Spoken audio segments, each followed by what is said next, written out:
जगदम्बे मात की जय। श्री हरि ओम परमात्मने नमः। श्रीमद्वैपायन मुनि वेद व्यास प्रणीत महाभागवत देवी पुराण 29वां अध्याय।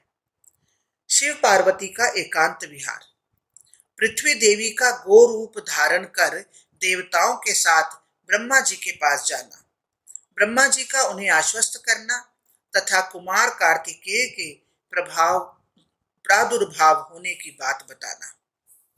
श्री महादेव जी बोले, मुने, पार्वती को प्राप्त करने के उद्देश्य से की गई तपस्या के क्लेश का दिन रात स्मरण करके महादेव जी उन पार्वती में प्रेमासक्त हो गए। भगवती के वचन को सुनने में ही अपने कानों को निरंतर नियुक्त कर दिया। आंखें उनके रूप दर्शन में समर्पित थी।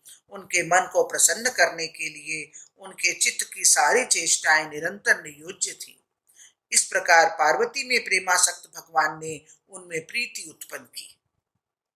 एक समय की बात है, महेश्वर ने वन से पुष्प लाकर एक सुंदर माला बनाई और उसे कपूर तथा अगुरु से विलेपित करके पार्वती के गले में डाल दी। पुनः प्रेम पूर्वक भगवान महादेव ने पुत्र प्राप्ति की कामना से पार्वती के प्रति अपने मन में आदर पूर्वक सहधर्मिता की भावना धारण की। भगवान शिव ने नंदी से कहा, तुम सभी प्रमथ गणों के साथ पुर की इस रखवाली करो कि मेरी आज्ञा के बिना यहाँ कोई भी प्राणी न आ सके, चाहे वह कोई देवता हो अथवा देववंद्य ही क्यों ना हो।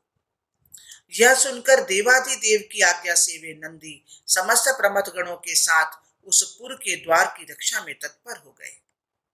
तदंतर भगवान शिव पार्वती के साथ दीर्घ काल तक विहार करते रहे। उस समय स्नेह युक्त मन वाले शिव को प्रेम के आनंद में निमग्न रहने के कारण न तो दिन अथवा रात का भान रहा, न ही शांति मिली। मुनि श्रेष्ठ, उनके पैर के प्रहार से पीड़ित हुई पृथ्वी गाय का रूप धारण करके सूर्य के पास गई और आंखों में आंसू भरकर रोते हुए उसने महेश के पाद प्रहार से उत्पन्न हुए अपने प्रति किए गए उपद्रव के विषय में सूर्य से इस प्रकार निवेदन किया। दिवाकर, जगत के स्वामी भगवान शिव हिमालय के शिखर पर पार्वती के साथ दीर्घ काल से लीला विहार में स्थित हैं। शिव और शक्ति के भार से दिन रात व्यथित मैं अब उसे सहन करने में असमर्थ हूं। अतः आप मेरे कष्ट के निवारणार्थ शीघ्र ही कोई उपाय बताइए।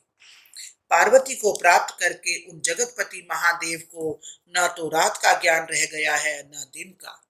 वे महेश क्षण भर के लिए भी पार्वती से विरत नहीं हो रहे, तथापि उन्हें शांति नहीं मिल रही है। श्री महादेव जी बोले, इस प्रकार पृथ्वी का वचन सुनकर भगवान सूर्य उस पृथ्वी के साथ वहां गए जहां इंद्र आदि प्रधान देवता विद्यमान थे। वहां पर उन्होंने उनसे वह सब घटना बताई जैसा पृथ्वी ने उनसे निवेदन किया था। महामुने, उसे सुनकर सभी देवतागण पृथ्वी को साथ लेकर तत्काल ब्रह्मा जी के पास पहुंचे।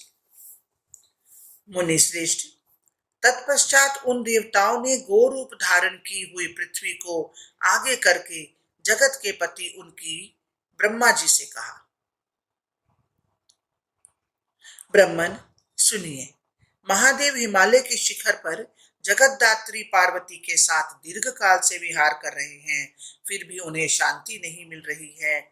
इस प्रकार वे महेश्वर किसी भी प्रकार धैर्य धारण नहीं कर पा रहे हैं। शिव तथा शक्ति के भार से पीड़ित यह वसुंधरा रसातल जाने की स्थिति बनने पर हम लोगों के पास आई है। स्त्री जगतपते, इस स्थिति में क्या किया जाए वह हमें बताइए। उनका यह वचन सुनकर लोक पितामह ब्रह्मा ने देवताओं को बार बार सांत्वना देकर उनसे कहा, वे महेश्वर देवताओं का कार्य सिद्ध करने के लिए ही लीला विहार में संलग्न हैं। इससे स्खलित तेज के प्रभाव से जो पुत्र उत्पन्न होगा वही तारकासुर का संहारक होगा, इसमें संशय नहीं है। किंतु यदि पार्वती के गर्भ से शंभु का पुत्र उत्पन्न होगा तो वह देवता और असुर इन दोनों का विनाश कर देगा। उसके इस पराक्रम को संसार भी सहन नहीं कर पाएगा।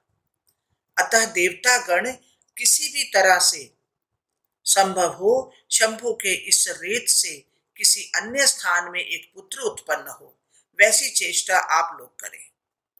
मैं वही चल रहा हूँ जहाँ महेश्वर विद्यमान है और पार्वती के साथ स्थित हैं। शंभु के संसर्ग से विलग रहने के लिए महेश्वरी पार्वती से प्रार्थना करते हुए आप सभी लोग भी मेरे साथ वहां तत्काल चलिए। नारद, देवताओं से ऐसा कहकर ब्रह्मा जी तत्काल वहां के लिए प्रस्थित हो गए, जहां देवेश्वर शिव उमा के साथ विहार कर रहे थे।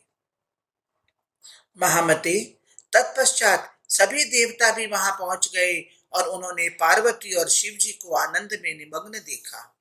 उनके आ जाने पर भगवान शिव विरत नहीं हुए, पार्वती देवी भी संकुचित नहीं हुई और उन्होंने भगवान महेश्वर का परित्याग नहीं किया। हरिओम तत्सत, हरिओम तत्सत।